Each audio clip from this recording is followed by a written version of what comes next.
Yes, sir. I can Hello, hear you. Engineer Tal. How are you doing? I'm very good, sir. How about you? Yes, very good, very good. How are things? Yes. Okay, Engineer Talha, we're starting our interview for a planning engineer now. And you know this session is recorded and you don't have problem with it, right? No. Okay, very good. So how many years of experience you have? I currently have 2 years of experience. Yes, very good. And these 2 years are in planning or you started in the sides and you shifted to the planning? It's 1 year inside and 1 year in planning. Very good. And you are from Pakistan?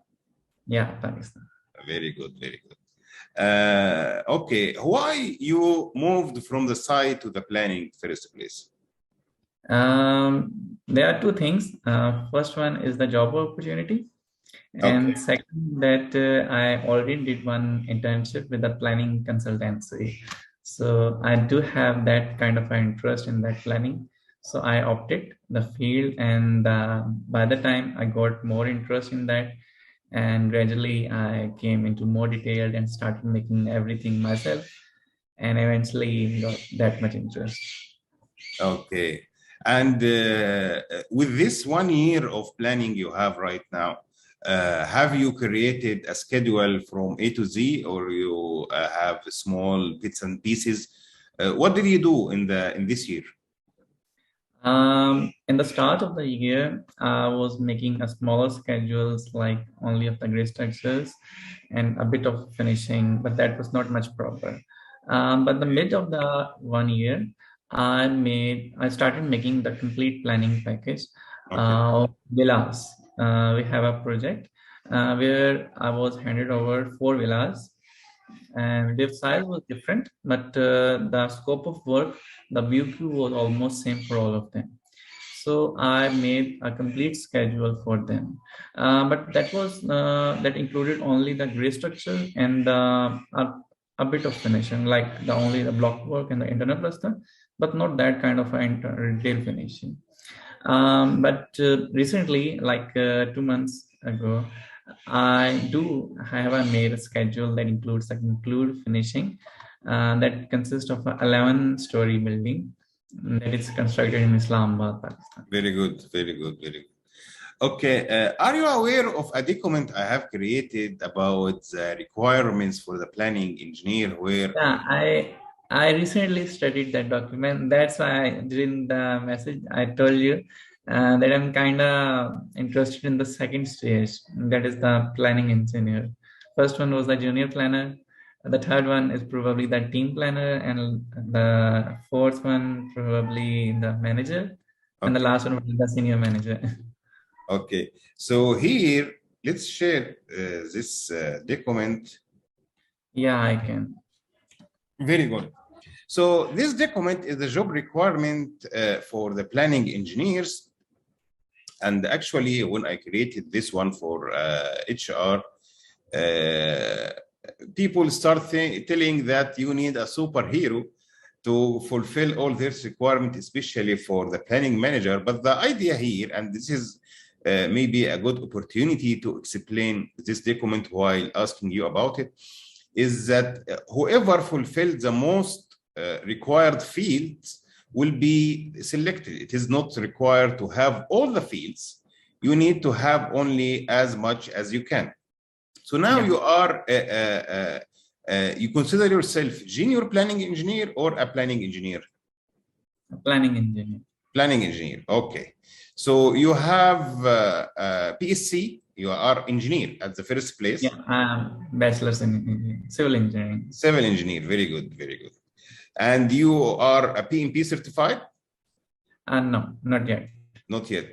Okay. At this stage, I believe it is a bonus. It is not required, but it might be a very good time now to start clearing your PMP certificate before reaching 5 years of experience.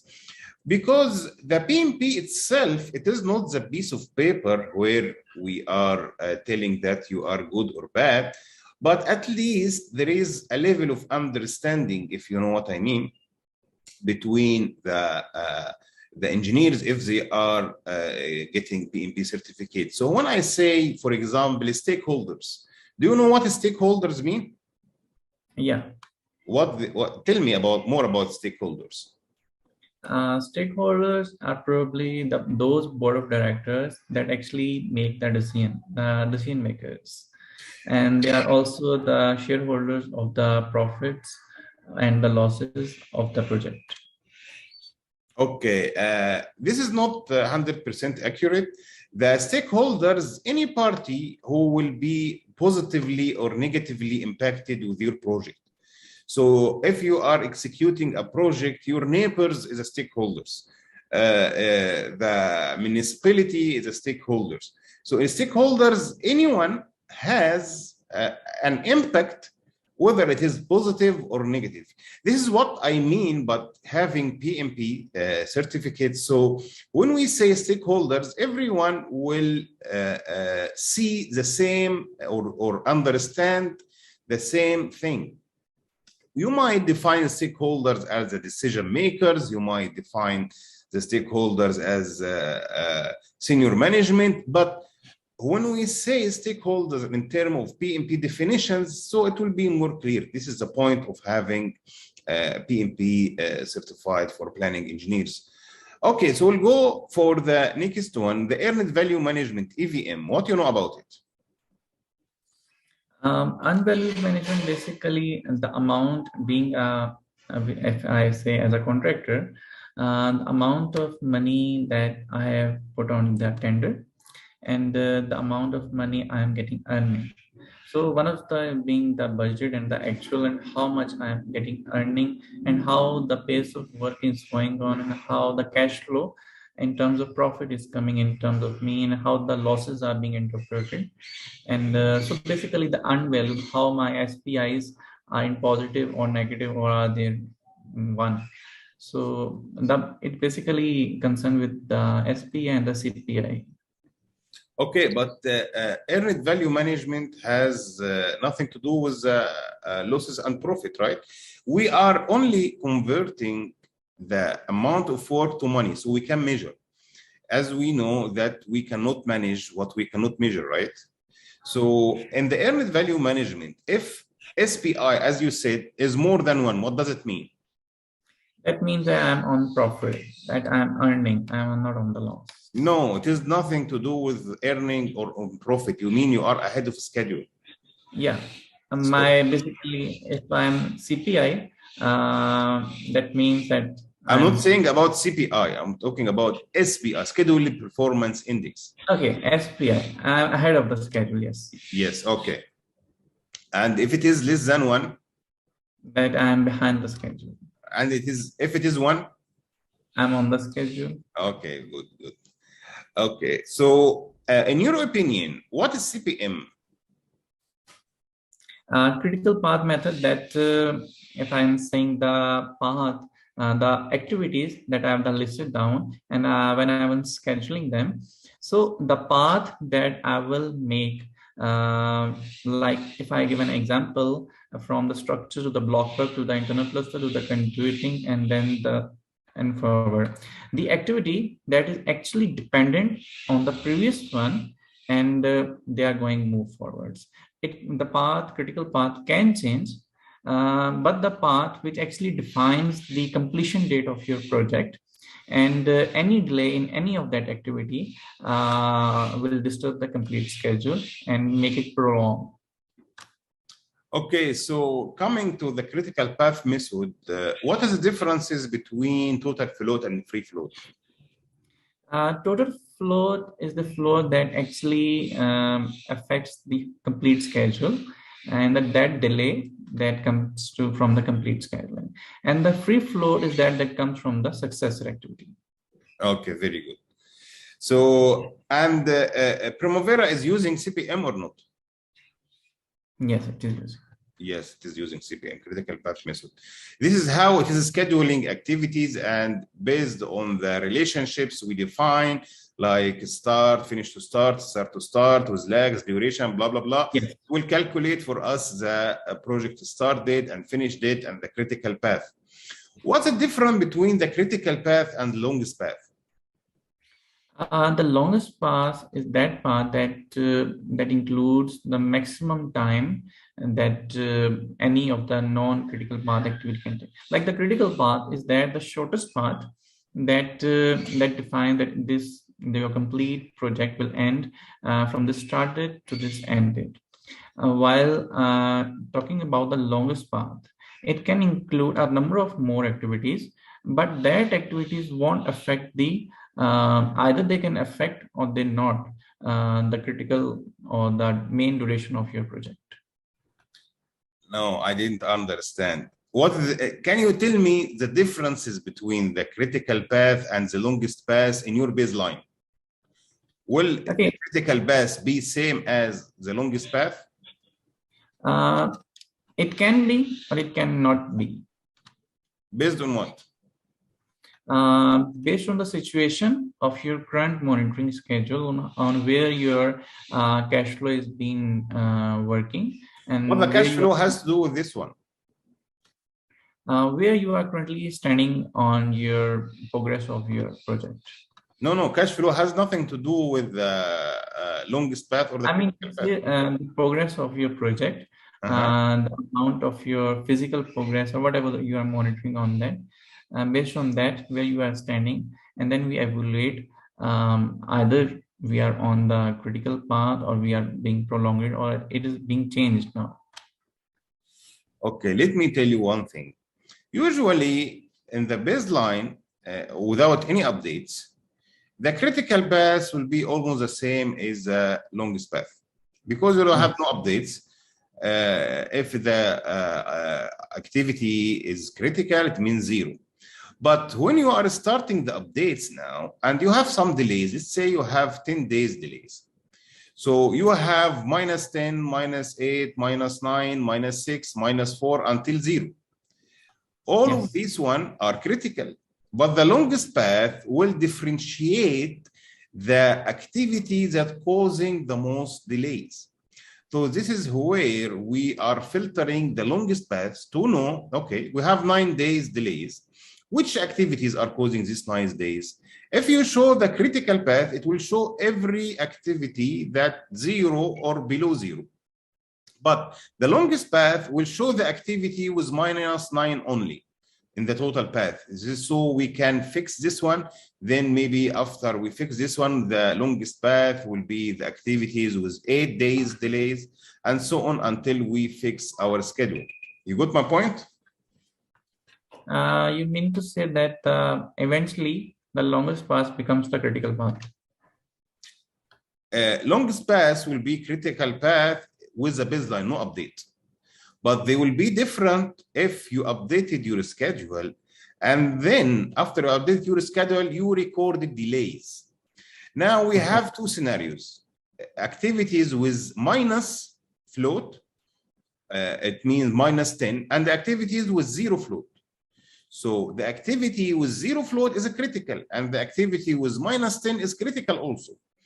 But we need to define the most delayed activity which impacting our schedule. In that case, we can use the longest path to define these activities. Okay. So basically the activities that involve the negative float and the path they are following from their predecessors and coming to their successors, that is actually the longest path.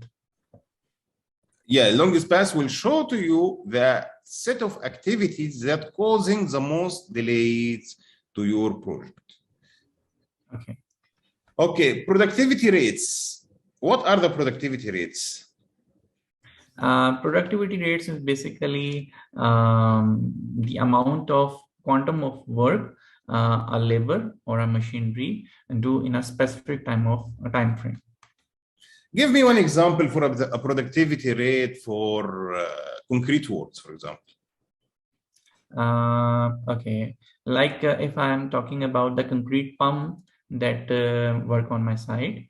Okay. So it has a productivity of around 20 to 30 cubic meter per hour. Okay. So give me, this is for machinery, yes. Give me for manpower. Okay, manpower. like some square feet around a labor, a mason, how much block work he do in one day. Okay, so give me How much? what is the productivity rate for masonry work, for example? Masonry, for example, a mason, how much square foot area he covers in one day, and how much even I can come to the volume also, if it's involved the height also. So around 20 to 30, if it's a medium range, he will cover that area. 20 to 30 square meter? Yeah, probably Okay. per 8 hours. So if I have 1,000 square meter, how many hours I need? 1,000 square meter of masonry works. How many hours I need to put on my schedule to execute these hours? I can calculate 1,000 square meter.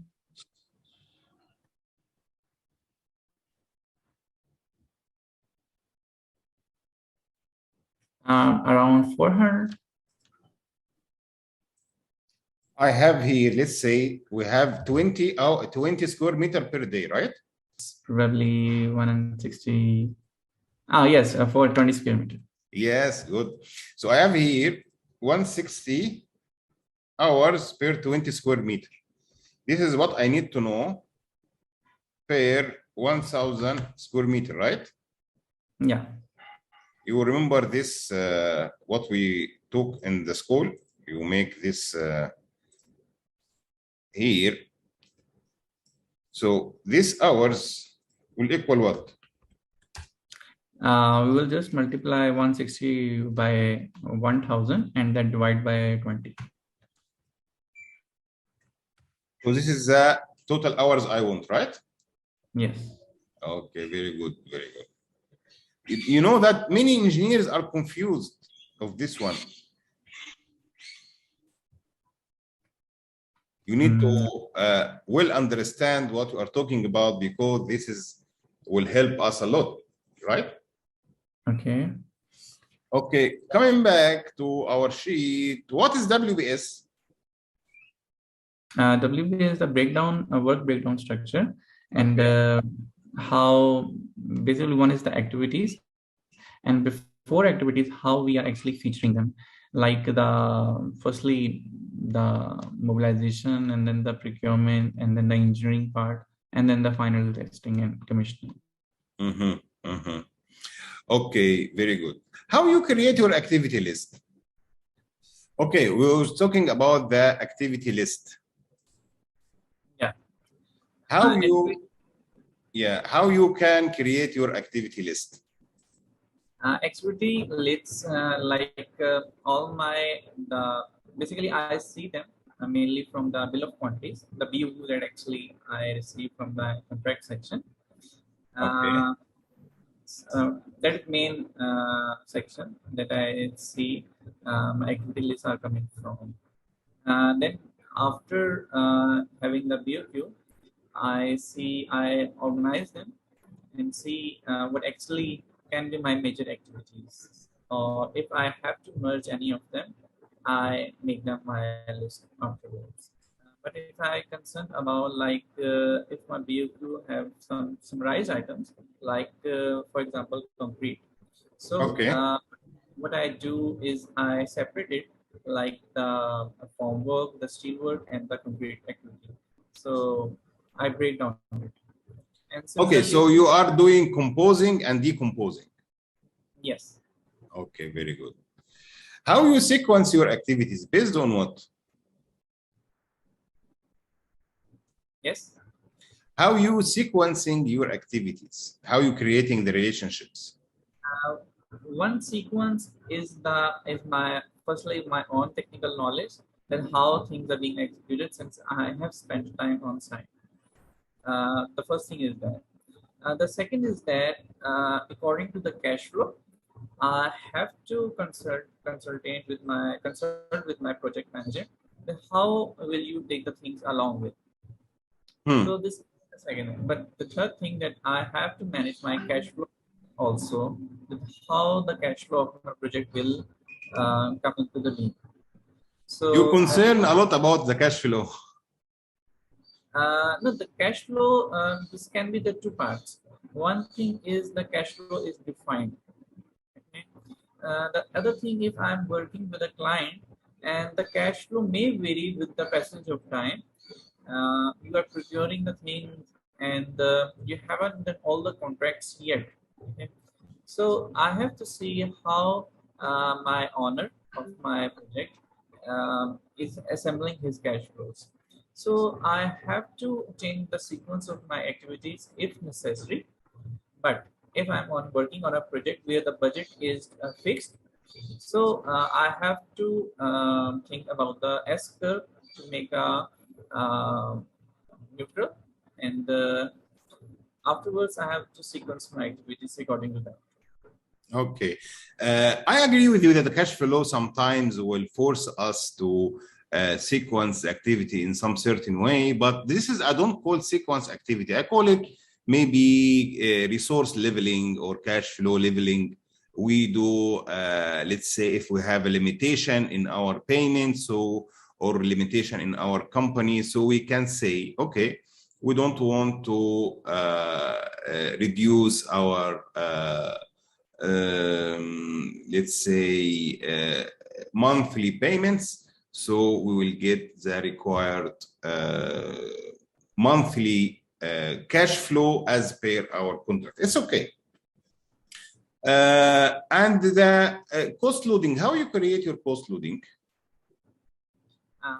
About the cost loading, I firstly take the BOQ, the bill of quantities, and then I assemble my activities according to the BOQ, and the same thing, the composing and decomposing the things, and then I do all the scheduling first, and then I see where I have to give a certain amount of percentage to the activity. Like major activities are being sequenced with the BOQ, and the BOQ have the cost.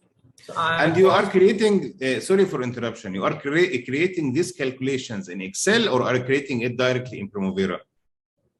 I usually do in Excel, and then I import that Excel file into Primavera. Very good, very good. And the resource loading, you are doing the same? Yeah, the same from I resource loading on Excel, and then I import on Primavera. Very good. What about the cash flow and S-curve? How we get them? Okay, I also have the knowledge of Excel VBA, Visual Basic. VBA, very good.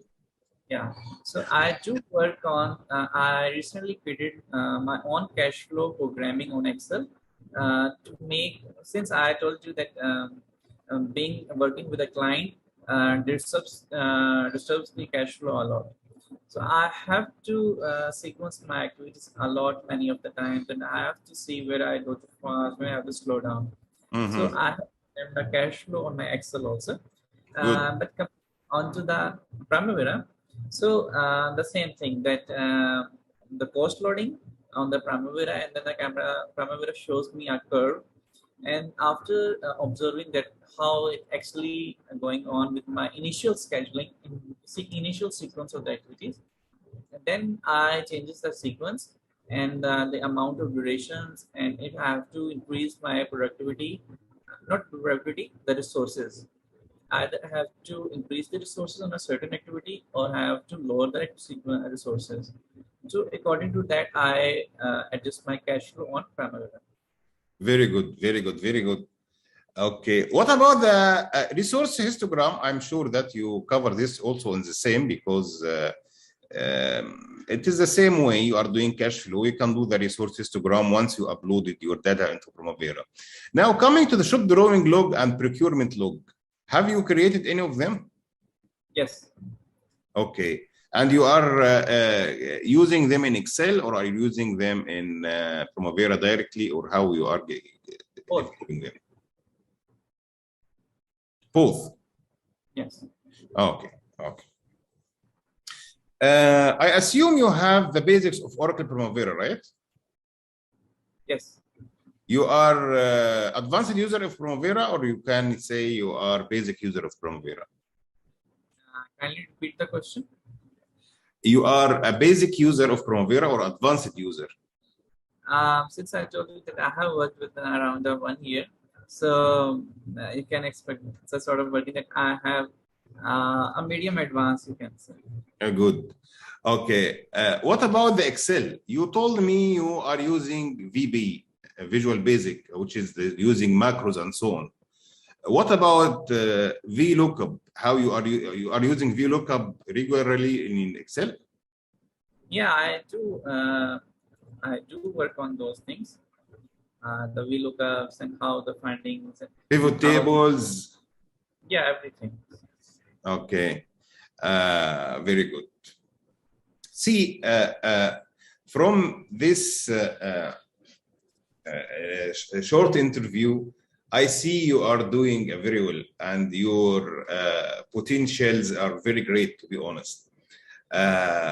What I would do if this is a real interview, I would take you to the next level where I can see your work and see samples of what you did, do some small project together.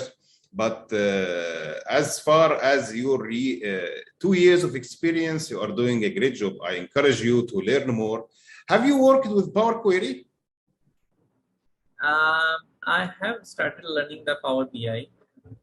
Power BI, yeah. Power BI is a great tool for interactive reporting, but Power Query, since you are interested in the Excel, it will do the tasks as easy as VBA. Maybe it is more easy, or you can merge two tables together. You can do some of things. So you don't work with the Power Query before, right? Okay. Okay.